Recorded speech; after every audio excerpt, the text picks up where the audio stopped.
Harry tilled his land.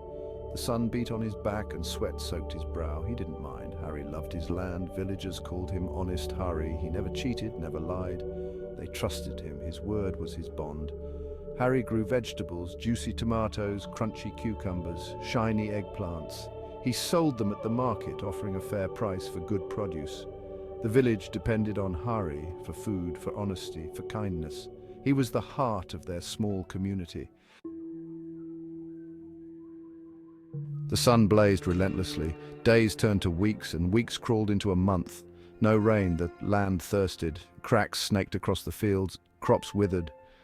The river dwindled to a trickle. Fear crept into the hearts of the villagers. Their livelihood, their very survival, hung by a thread. Empty pots sat by empty hearths. Harry saw the worry etched on their faces. His heart ached for his people.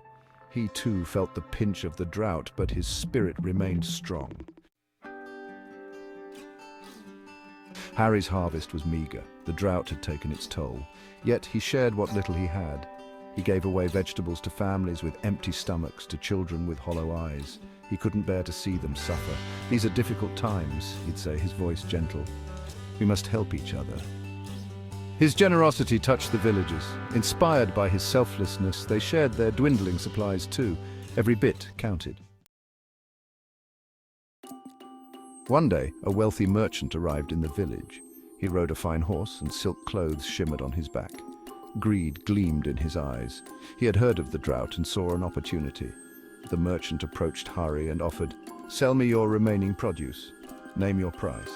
Harry listened patiently. He understood the merchant's game. Exploit the situation, hoard the food, and sell it later for a fortune. "My answer is no," said Harry, his voice firm. "These vegetables belong to my village, to those who need them most." The merchant scoffed. "Don't be a fool," he sneered. "Think of the profit. You could be a rich man." Harry stood his ground. "Wealth holds no allure for me," he replied. "My conscience is not for sale." Defeated and fuming, the merchant rode away. Harry's honesty had thwarted his greed.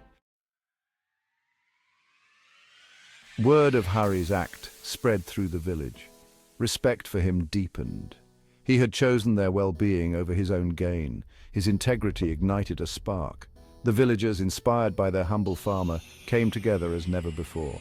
They pooled their resources, shared their meager rations, and helped those in need. The spirit of unity blossomed. The drought had brought them to the brink, but Harry's honesty had shown them the way. Together, they would face any challenge.